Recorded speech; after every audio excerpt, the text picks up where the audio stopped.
All right, let's get into this conversation now. The United States Agency for International Development, it's USAID, it's awarded South Africa through its Medical Research Council a contract for HIV vaccine research and development. Nearly 40 years of the global research for preventative HIV vaccine and more than 2 decades of investment by USAID toward this goal. Now, the agency is saying it supports sub-Saharan African scientists to design and test improved HIV vaccine candidates. Well, let's get more detail on this now, and we're joined for this conversation not just by the USAID representative, but by the U.S. Ambassador to South Africa, Reuben Brigety, including Leslie Marbury, and she is the USAID Southern Africa Mission Director. To both of you,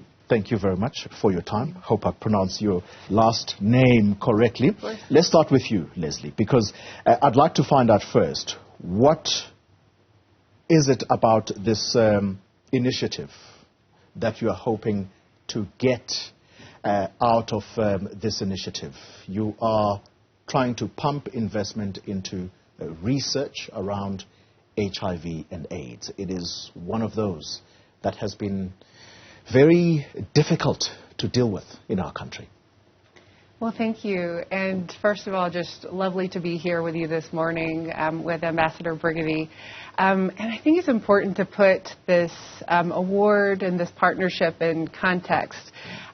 This is not a one-off. This is really part of a much broader health partnership that we have been working on with the South African government institutions for over 2 decades. Yeah. It's been an all-hands-on-deck approach from the U.S. government to work at the national level in the provinces and municipalities and really in the communities of people that are the most vulnerable and the most impacted, to partner to end HIV as a public health threat.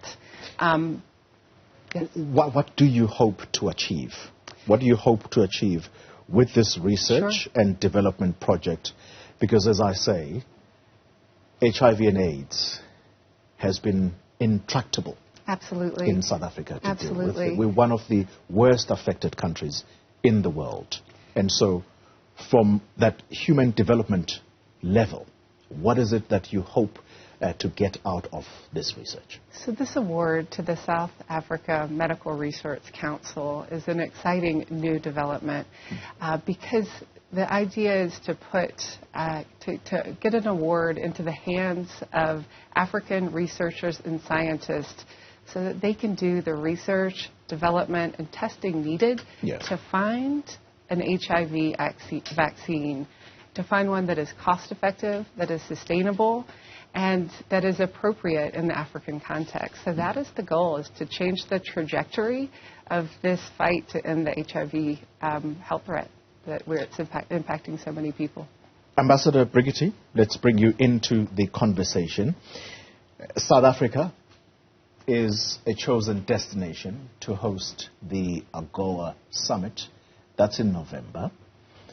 We know what has happened in the recent past, and the question to you is slightly nuanced. Is this America's way of saying sorry for what we did?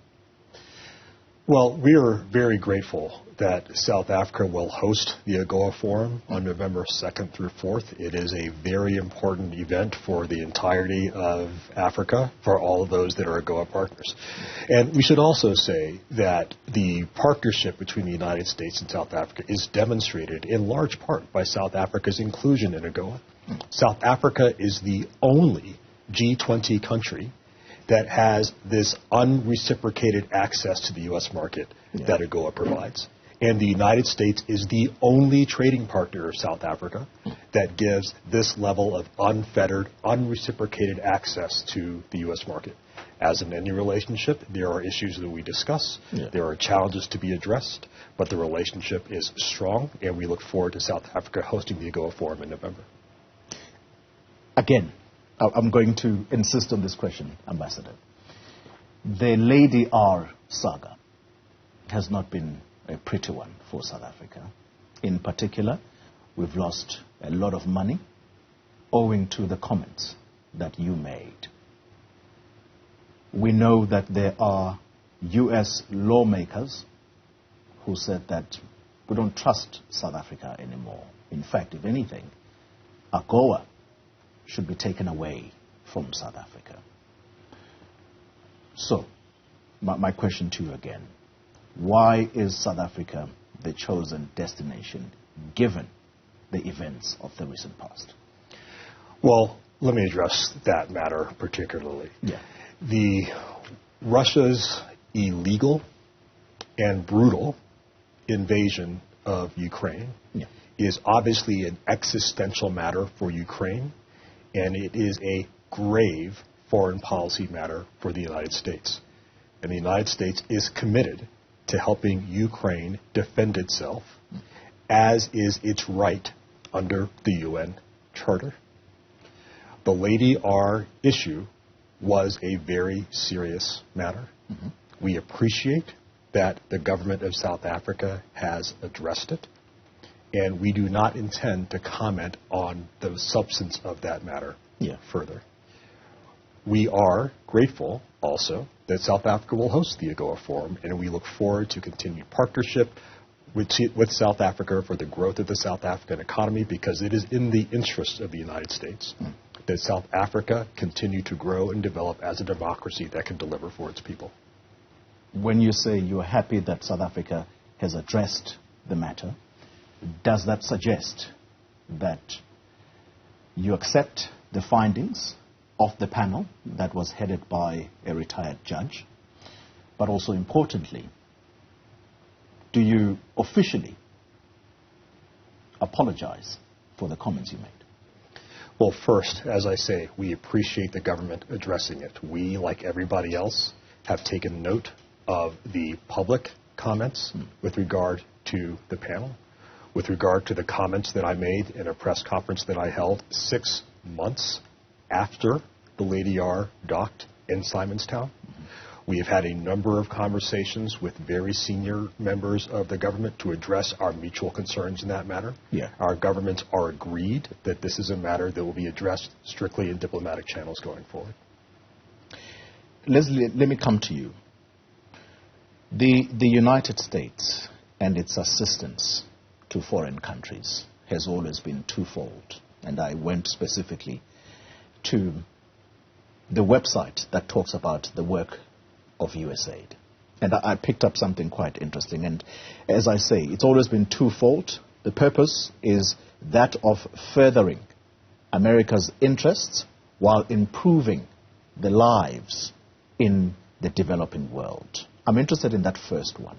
What are America's interests in this instance? Thank you for that important question.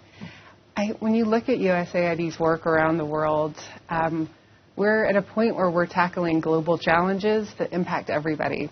So a lot of our work is looking at health challenges like the one we're talking about today that impact everybody. We're also looking at the challenges of global inequality and employment that impacts people in the United States, South Africa, and across the world. Climate change is another issue that impacts people around the world. So when we're talking about how we're tackling these problems, our assistance approach has evolved over time to be one that looks at our partners as partners. And we are in this fight on these problems together. To me, the award we're talking about today is a great example of that. It's a recognition that a lot of the solutions to these issues come from the talent in places like South Africa, where you have top researchers, you have top entrepreneurs, you have leaders that are charging the way forward to come up with solutions to issues that impact all of us. So I think that's at the heart of what you're seeing on the website. Yeah.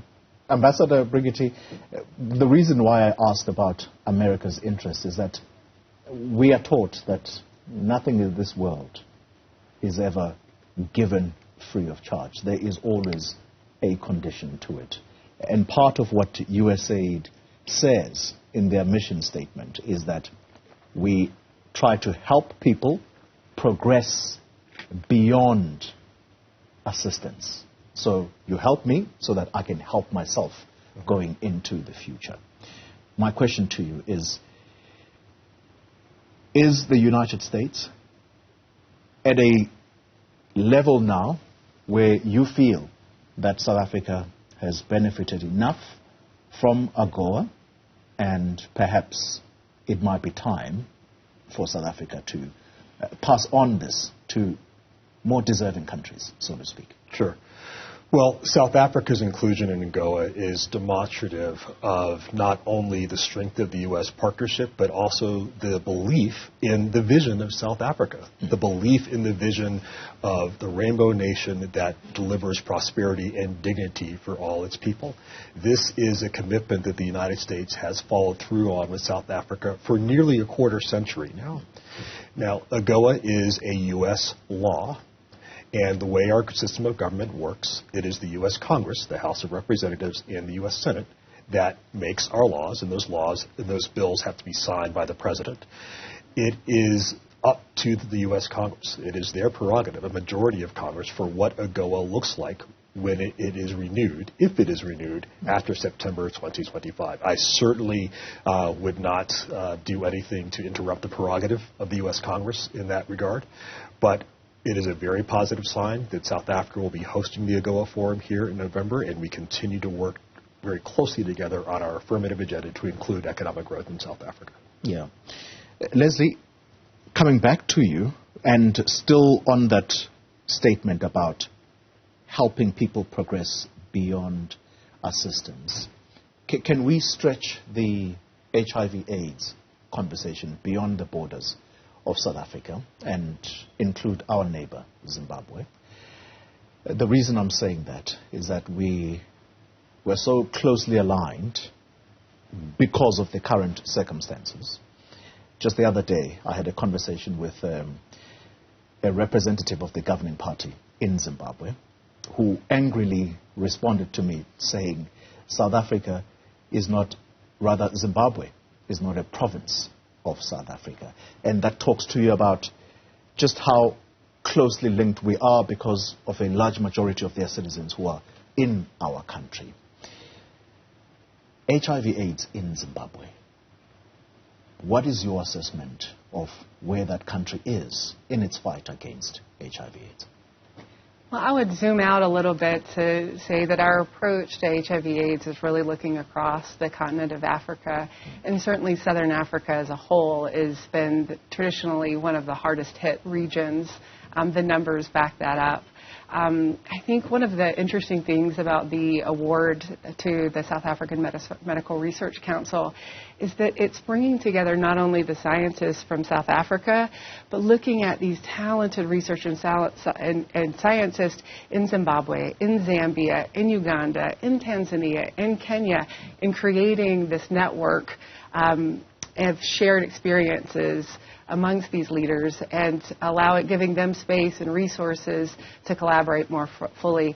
So I think the work that we do here benefits the people across the region, and know that I think that's how I would respond. Do you specifically provide aid to Zimbabwe? There is a USAID mission and a team in Zimbabwe that are set up there, partnering, similar to how we work in South Africa. Yeah. I sense a bit of resistance in wanting to talk more about Zimbabwe. Maybe let me bring the question to you, Ambassador. There have been calls for sanctions to be lifted against Zimbabwe. Is that something that you think America could look favorably to doing? Well, to be frank, what I would tell you is that I'm honored to be the U.S. ambassador to the Republic of South Africa. I am not the U.S. ambassador to Zimbabwe. And so the question of U.S. policy towards Zimbabwe, I would respectfully submit, is better addressed elsewhere. What I can tell you is that this matter has repeatedly comes up in senior levels of engagements between our governments, and we look forward to continuing to address this matter as well as other global matters together. Do you have any opinion at all, as an American politician, about the recent elections that were held in Zimbabwe?